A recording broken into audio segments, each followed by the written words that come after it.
Well, this week got even more crappier, but we got a derby car to worry about, and this frame is nowhere close to having the body put back on it. So we'll just go over the A-arms real quick and go over what we got to do at the front end. We're going to look at the back end real quick. So yeah, that's what's up next, and yeah, let's get on this.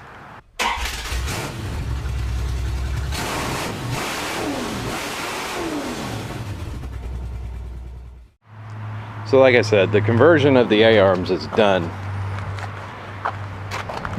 and everything turned out real good. Got the new ball joints in, like I said in the last video. So the next thing we're going to be doing is we're going to be getting ready to tilt this front end. We're going to do 6 inches this year, and like in previous video, which the link will be in the bottom, we're going to cut this weld out, this weld out, and this weld out.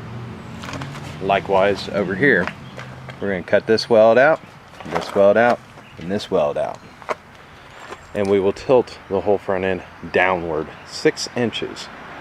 And that will detail me jacking up the frame, taking the tires off, which would help to leave tires on, but since I'm just going to push down the front end, not having that tire weight there, you know, it would go down easier with it there, but it may go down too far too quick and not give me what I want. So we're going to take those tires off, and then all we'll do back is beat back over the pieces of metal back against the frame and just re-weld them back into place. And then also I will do my welding up through here, all the way up through there, likewise over here. That's what the rules state. Also take out my shocks, put my thread all in, and then this whole front end will be ready for the engine. And also I will cut off this front bar piece here. Another thing the rules state is there must be a measurement of 25 inches from the front of the spring pocket to the front of the frame. That's as far as back as you can cut that. So that would be, I want to say right before this, that hole be right about here. This frame can be cut back, and that's 25 inches from front of the spring pocket to there. And we may get on that, we may not, who knows. Also, when you do the tilting, a lot of people call it a lot of different things, whatever, we're going to say tilting. This mount moves back.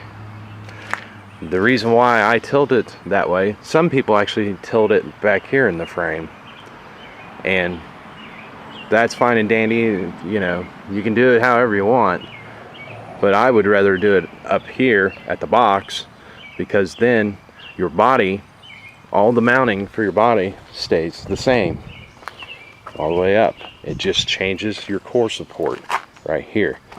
This mount has to be taken off. I can do a different style mounting. These, I can double this up. I can actually I can cut this off, pull it back, re-weld it back in place, and then put another plate over top of it, I think 1/4 inch, and weld that to the top of the frame. I also have my rear end just mocked in with the original brackets. This rear end, the angle to me of the rear end looks good. It may be down a little bit, but that's kind of fine. It might, you know, kind of kick up as the derby goes on, who knows, you know. But I think that angle is good. You know, it's centered up. And plus I also have I glued on my hump plates. I like using the word glued. People look at you weird when you say, I glued it on. No, I welded it, but we're gonna use glued. The tires look really good, because, well, the tire don't look too good, but the wheelbase measures 114 inches, which is pretty much back in stock location, so then I know how long my brackets have to be. And these are also coil springs, which they are still pretty loose in there. I still got to put 1-inch thread all in, but you know, I also have to make new mounts up for the top. The bottom ones I've kind of thought, and maybe give me some comments below, but I thought about just taking some bar stock and reinforcing the original lowers in this instead of just doing like a 2-inch square tubing in there. One, I look at it as being a little bit cheaper to do it that way, and I'm starting to have to get a little more tighter on this car.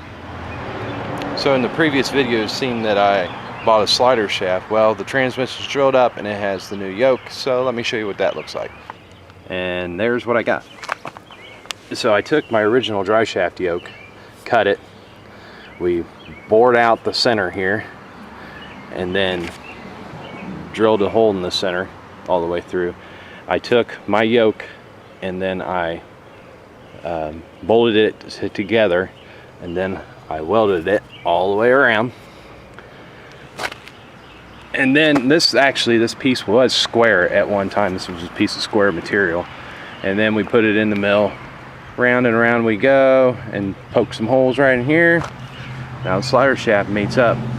This was also an issue with this slider shaft that I had. This is an older slider shaft from back in the day. It's still in really good shape, but this bolt sticking out here, yeah, maybe I should have counterbored it, but we counterbored for the yoke. But this bolt was hitting in the slider shaft flange, and I just bored it out a little bit, and now this bolts right up to it. So that's what's going on there with the slider shaft to the transmission.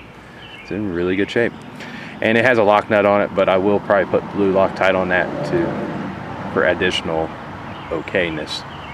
But yeah, that's what we got going on, and hopefully I'll get a lot of this stuff done today. I got a lot on my mind. Well, not really much more on my mind, just a lot going through my mind right now, and this is pretty good therapy to break out the torches, the welder, and hammers, sledgehammers. We'll use a sledgehammer today, but try to get this thing knocked out and keep on giving her in life. So I don't know, but we're gonna get off here. Hope you enjoyed the video. It is what it is, and check me out on Dave's Garage 512 on Facebook, even though I don't really post much on there right at the moment. Just not really into the social media, but I'm putting videos up, so later on.